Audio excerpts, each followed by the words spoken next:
திமுகல குறுநில மன்னர்கள் அதிகம். வீரபாண்டி ஆறுமுகம் இருந்த வரைக்கும் சேலத்துல யாரும் வளர முடியாது. பொன்முத்துராமலிங்கம் இருந்த வரைக்கும் மதுரையில யாரும் கிட்ட வர முடியாது. அன்பில் தர்மலிங்கம்னு ஒருத்தர் இருந்தார். அவர் மாட்டு வண்டி ஓட்டு போயிருந்தார். அவர் தூக்கி மந்திரி ஆக்கினார். ஏன்னா அவர் லாயலிஸ்ட். கலைஞரோட லாயலிஸ்ட் எல்லாருமே மந்திரி சேவையில சேர்த்துப்பார். கலைஞர் ஓரளவுக்கு அட்ஜஸ்ட் பண்ணி போகக்கூடியவர். ஸ்டாலின் அப்படி இருப்பார் நம்ம எதிர்பார்க்க முடியாது. நான் சீனியர், எனக்கு பொதுப்பணித்துறை தான் வேணும்னு துரைமுருகன் இந்த திமுக ஆட்சி தொடங்கின 4 வருடங்களுக்கு முன்னாடி அடம்பிடிச்சார். நீங்க ஒரு கட்சியில அந்த கட்சியோட கோட்பாடுகளுக்கும் சட்ட திட்டங்களுக்கும் அடங்கி நடந்தாதான் கட்சியில் இருக்க முடியும். இல்லன்னா எட்ட காலி பண்ணிட்டு போனோம். நாளைக்கு ஸ்டாலின் நடிச்சாருன்னா அவர் வீட்டு டிரைவரை கூட முதலமைச்சர் உட்கார முடியும். திமுக எதற்கு பெயர் பெற்றது? கடமை கண்ணியம் கட்டுப்பாடு. அந்த கடமை கண்ணியம் கட்டுப்பாடு இப்ப இருக்கான்னா அன்பார்ச்சுனேட்லி இல்லன்னா சொல்ல முடியும். 2ஆம் கட்ட தலைவர்கள்லாம் உதயநிதி வரக்கூடாதுன்னு கங்கணம் கட்டின்னு போராடுறாங்க. ரஜினிகாந்த் பழைய ஸ்டூடெண்ட்ஸ் எல்லாம் இன்னும் கிளாஸ் விட்டு போக உட்கார்ந்து இருக்காரு அப்படின்னு அவருக்கே உரிய பாணியில சொல்லி துரைமுருகன் பேரையும் சொன்னார். கோபமணி இந்த துரைமுருகன் அடுத்த நாள் பல்லு போனவன், மயிர் இல்லாதவன், மொட்டை தலையன், அவன்லாம் அரசியலுக்கு வரான் அப்படி இப்படின்னு பேசிட்டார். நாரதர் மீடியா உணர்வாளர்களுக்கு வணக்கங்கள். நான் உங்கள் விஜய் சின்னசாமி. இன்று நம்முடன் இணைந்திருக்கிறார் மூத்த பத்திரிகையாளர் திரு பிரகாஷ் எம் சுவாமி அவர்கள். வணக்கம் ஜி. வணக்கம். திமுகவுல சமீப காலமாக துரைமுருகனை மையப்படுத்தி அரசியல் நகர்வுகள் இருப்பதாக நம்ம பார்க்க முடிகிறது. ஏன் அப்படின்னா, ஒரு புறம் என்ன சொல்றாங்க, இளைஞர்களுக்கு வழிவிடாமல் இந்த முதியவர்கள்லாம் இருக்காங்க, மூத்த தலைவர்கள்லாம் இருக்காங்க, முட்டுக்கட்டாக இருக்காங்க, அதில் துரைமுருகன் முக்கியமானவராக இருக்காங்கன்னு சொல்லி ஒரு பக்கம் சொல்லப்படுது. இன்னொரு பக்கம் என்ன சொல்றாங்க, துரைமுருகனை அந்த கட்சியிலிருந்து ஓரங்கட்டு வைக்கிறார்கள், ஓரங்கட்டப்படுகிறார் துரைமுருகன். அவருக்கு பெரிய முக்கியமான பதவிகள், அதாவது இப்போ துணை முதல்வர் பதவியெல்லாம் அவருக்கு கொடுக்காம உதயநிதி அவர்களுக்கு கொடுக்கப்படுகிறது. இது மாதிரிலாம் சொல்லப்படுகிறது.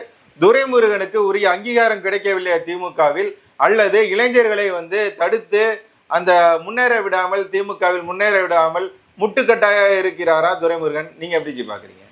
திமுகல குறுநில மன்னர்கள் அதிகம். ஒரு மாநிலத்திலும் ஒரு குறுநில மன்னர்கள். வீரபாண்டி ஆறுமுகம் இருந்த வரைக்கும் சேலத்துல யாரும் வளர முடியாது. பொன்முத்துராமலிங்கம் இருந்த வரைக்கும் மதுரையில யாரும் கிட்ட வர முடியாது. ஒரு காலத்துல இவர் இருந்தார், மதுரை முத்து இருந்தார்.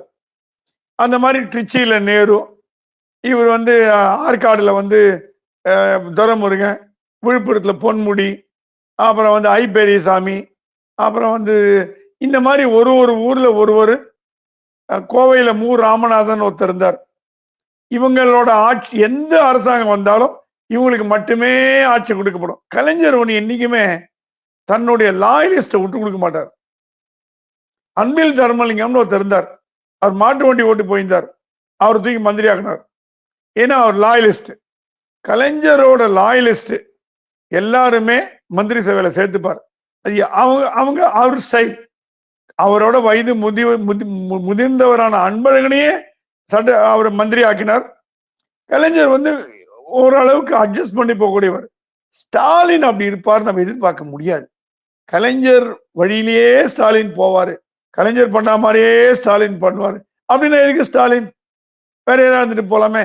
ஸ்டாலினுக்குன்னு சில எண்ண ஓட்டங்கள் மனதில் தோன்றியவை, சில நிர்வாக சீர்திருத்தங்கள் பண்ணணும்னு ஆசைப்படுறார். அதுக்கு துடிப்பான டீம் இருக்கணும்னு பாக்குறாரு. இவங்க என்ன சொல்றாங்க, நான் சீனியர், எனக்கு பொதுப்பணித்துறை தான் வேணும்னு துரைமுருகன் இந்த திமுக ஆட்சி தொடங்கின 4 வருடங்களுக்கு முன்னாடி அடம்பிடிச்சார். பொதுப்பணித்துறை தான் வருஷம் பொதுப்பணித்துறை. எவ்ரி கலைஞர் கவர்மெண்ட்ல துரைமுருகனுக்கு பொதுப்பணித்துறை, கே நேருக்கு டிரான்ஸ்போர்ட், துரைமுருகனுக்கு இது, பொன்முடிக்கு இது அப்படின்னு பிக்சடா இருக்கும். இந்த வாட்டி எல்லாம் மாத்தி விட்டார். ஏவாவேலுக்கு பொதுப்பணித்துறை கொடுத்தாரு, இவர் நீர்வளத்துறை கொடுத்தாரு. அப்பவே ஸ்டாலின் புரட்சி பண்ணி காமிச்சார், உங்க கண்ட்ரோல்ல நான் இல்லைங்க, என் கண்ட்ரோல்ல தான் நீங்க இருக்கணும் அப்படின்னு ஸ்டாலின் ப்ரூவ் பண்ணார். சரி, அது போட்டு விட்டார். அதுக்கப்புறம் ஸ்டாலின் முதலமைச்சர். உங்களுக்கு பிடிக்குதோ பிடிக்கலையோ அவர் தான் கட்சி தலைவர். நீங்க ஒரு கட்சியில இருந்தீங்கன்னா அந்த கட்சியோட கோட்பாடுகளுக்கும் சட்ட திட்டங்களுக்கும் அடங்கி நடந்தாதான் கட்சியில இருக்க முடியும். இல்லைன்னா எட்ட காலி பண்ணிட்டு போனோம். நான் ஸ்டாலினோட சீனியர், நான் ஸ்டாலினை தூக்கி வளர்த்தேன், அது வளர்த்தேன், இது வளர்த்தேன் பேச முடியாது. அப்படி பாத்தீங்கன்னா ராகுல் காந்தியை தூக்கி வளர்த்த மோத்திலால் ஓரா ராகுல் காந்தி பின்னாடி ஓடலையா? நான் கேட்கிற கேள்வி, ராகுல் காந்தியை தூக்கி வளர்த்த எவ்வளவு பேர் காங்கிரஸ்ல தலைவரா இல்லையா? இது வயது முதிர்வினால ஏற்படுற விஷயம் இல்ல. அது ஒரு கட்சின்னு வந்ததுன்னா அந்த கட்சி கோட்பாடுகளுக்கு ஏத்தாப்பாடுதான் நடக்கணும். ஸ்டாலின் சொல்றாரு, என்னோட அமைச்சரவை இன்னும் கொஞ்சம் ஃபாஸ்டா, இன்னும் கொஞ்சம் ஸ்பீடா நடக்கணும், இன்னும் கொஞ்சம் ஸ்பீடா போகணும்னு பாக்குறாரு. அதுக்கு முட்டுக்கட்டையா இருக்கிறது இவங்க எல்லாமே முட்டுக்கட்டையா இருந்துன்னு பிரச்சனை பண்றாங்க. துரைமுருகன் இந்த அமைச்சரவையிலே முக்கியத்துவம் எதிர்பார்த்தார், முக்கியத்துவம் கொடுக்கப்பட்டது. 2வது இடம் கொடுத்துட்டாங்க அவருக்கு. இப்போ ஸ்டாலின் உதயநிதியை துணை முதலமைச்சராக பிளான் பண்றார். அது அவருடைய இஷ்டம். கலைஞர் பல்வேறு சோதனைகளுக்கு பிறகு ஸ்டாலினை மேயர் ஆக்கினாரு, ஸ்டாலினை எம்எல்ஏ ஆக்கினாரு, பல்வேறு போராட்டங்களுக்கு பிறகு மந்திரி ஆக்கினாரு, அப்புறம் கடைசியா தான் துணை முதல்வர் ஆக்கினார். ஸ்டாலின் ஒன்னும் அப்படியே கேக் வாக்கா வரல, கஷ்டப்பட்டு கஷ்டப்பட்டு கஷ்டப்பட்டு தான் வந்தார். கட்சி பொறுப்பு தலைவரே கூட அவர் கடைசி காலத்துல கொடுத்தார். ஆனா ஸ்டாலின் அப்படி இல்லை. அவர் மகனுக்கு எம்எல்ஏ கொடுத்தார், மந்திரி ஆக்கினார், துணை முதலமைச்சர் ஆக்கப்படுறார். அதை நீங்க குறை சொல்ல முடியாது. ஏன்னா ஒரு கட்சியோட உட்கட்சி விவகாரம். கமெண்ட் பண்ணலாமே தவிர குறை சொல்றது நம்ம அதிகாரம் கிடையாது. நாளைக்கு ஸ்டாலின் நடிச்சாருன்னா அவர் வீட்டு டிரைவரை கூட முதலமைச்சர் உட்கார முடியும். எப்படி ராப்ரி தேவி அவர் மனைவியை முதலமைச்சராக உட்கார வச்சாரோ, லாலு பிரசாத் ராப்ரி தேவியை முதலமைச்சராக உட்கார வச்சாரோ, ஸ்டாலின் அவர் டிரைவர் கூட உட்கார வைக்க முடியும். அதெல்லாம் நீங்க கேள்வி கேட்கவே முடியாது. கட்சின்னு வந்துட்டா கட்சி கட்டுப்பாடு. திமுக எதற்கு பெயர் பெற்றது? கடமை கண்ணியம் கட்டுப்பாடு. அந்த கடமை கண்ணியம் கட்டுப்பாடு இப்ப இருக்கான்னா அன்பார்ச்சுனேட்லி இல்லைன்னா சொல்ல முடியும். ஏன்னா முக்கிய தலைவர்கள், 2ஆம் கட்ட தலைவர்கள்லாம் உதயநிதி வரக்கூடாதுன்னு கங்கணம் கட்டின்னு போராடுறாங்க. கே நேரு, துரைமுருகன், ஐ பெரியசாமி, இவங்க எல்லாம் அந்த குரூப். அதுக்கு அகெயின்ஸ்ட் குரூப் பாத்தீங்கன்னா ஏவா வேலு, இவங்கெல்லாம் கண்டிப்பா வரணும், உதயநிதி வரணும்ன்றாங்க. இந்த போர் கொஞ்சம் கொஞ்சமா பெருசாயிட்டே வருது. உதயநிதி வர்றதை தடுக்கிற சக்தி திமுக யாருக்கும் கிடையாது. யாரும் வேண்டான்னாலும் அடுத்த முதலமைச்சர் உதயநிதி தான். அது சந்தேகமே கிடையாது. இளைஞர் நல்லா பண்ணுவான்னு எதிர்பார்ப்போம். உதயநிதி வரத்துக்கு முன்னாடியே அவர் கெட்டவரு, ஒழுங்கா பண்ண மாட்டாரு, நல்லதா பண்ண மாட்டாருன்னு சொல்லக்கூடாது. அவர் ஆட்சியில உட்கார்ந்து 1 வருடம் கழிச்சு என்னப்பா ஆட்சி இது மட்டமா இருக்கேன்னு சொல்றதுக்கு உரிமை உண்டு. அவர் வராம தடுக்கிறதுக்கு யாருக்கும் பவர் கிடையாது. இப்ப துரைமுருகன் கேஸ்ல பாத்தீங்கன்னா கலைஞர் டாலரேட் பண்ணக்கூடியவர், ஸ்டாலின் டாலரேட் பண்ண மாட்டார்.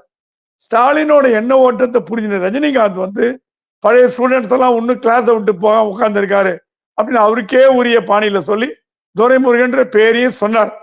கோபம் அடைந்த துரைமுருகன் அடுத்த நாள் பல்லு போனவன், மயிர் இல்லாதவன், மொட்டை தலையன், அவன்லாம் அரசியலுக்கு வரான் அப்படி இப்படின்னு பேசிட்டார். ஸ்டாலின் கோபம் சொன்னார். துரைமுருகன் மரியாதையை கூப்பிட்டு ரஜினிகாந்த் மன்னிப்பு கேளுங்க, நீங்க பேசினது தப்பு, அவருதான் விளையாட்டா சொல்லியிருக்கார், சீரியஸா எடுத்துக்கூடாதுன்னு துரைமுருகனோட கூப்பிட்டு ரஜினிகாந்த் மன்னிப்பு கேட்கப்பட்ட பிறகுதான் இந்த மேட்டரை அடங்கித்து. இது திமுக ஒரு புகைச்சல்னு சொல்ல மாட்டேன், ஒரு டிபேட்டை கிளப்பியிருக்கு. சீனியர்லாம் இருக்கணுமா போனாமா அப்படின்னு 2ஆம் கட்ட தலைவர்களே பேச ஆரம்பிச்சுட்டாங்க, தொண்டர்களும் பேச ஆரம்பிச்சுட்டாங்க. இது ஒரு வகையில் உள்கட்சி ஜனநாயகம் தான். ஏன்னா திமுக இன்றைக்குமே இந்த மாதிரி ஒரு டிபேட்டை என்கரேஜ் பண்ணும். அந்த டிபேட்டை துவக்கி வைத்த பெருமை ரஜினிகாந்துக்கு சேரும். ஆனா இப்ப ஸ்டாலின் அமெரிக்கால இருந்து வந்த பிறகு ஒரு பெரிய மாறுதல் மந்திரி சபையில செய்ய போறார். முன்னாடியே பண்ணிருக்கலாம், பட் அவர் இல்லாத போது இந்த எக்ஸ்பெரிமெண்ட் பண்ண வேண்டாம் அப்படிங்கிற காரணத்தினால அமெரிக்காவுக்கு போயிட்டு அக்டோபர் நவம்பர்ல ஒரு மாறுதல் பண்ண போறார். அப்போ உதயநிதிக்கு துணை முதலமைச்சர் கொடுக்கப்படும், பல சீனியர்கள் வீட்டுக்கு அனுப்பப்படுவார்கள் அப்படின்னு நம்ம தகுந்த வட்டாரங்கள்ல செய்திகள் வருகின்றன. அந்த சீனியரை கூப்பிட்டு காமராஜ் பிளான் மாதிரி நீங்க கட்சி கவனிச்சிங்கப்பா, 26ல தேர்தல் வருது, எல்லாரும் அமைச்சரா இருந்தீங்கன்னா கட்சி கவனிக்க ஆள் இல்லை. கலைஞர் பீரியட்ல பொதுச் செயலாளர்னா பொதுச் செயலாளர் வேலையை மட்டும் தான் பண்ணும். அந்த மாதிரி பொதுச் செயலாளர் வேலையை மட்டும் பண்ணுங்க, பொருளாளர் வேலையை மட்டும் பண்ணுங்க, அமைப்பு செயலாளர் முதன்மை செயலாளர் மட்டும் பண்ணுங்க அப்படின்னு வீட்டுக்கு அனுப்புறதுக்கு வாய்ப்பு இருக்கிறதா நான் அறிகிறேன். உங்களுடைய பொன்னான நேரத்தை ஒதுக்கி பல தகவல்களை நாரதர் மீடியாவுடன் பகிர்ந்து கொண்டதற்கு மிக்க நன்றிகள் ஜி. நன்றி, வணக்கம்.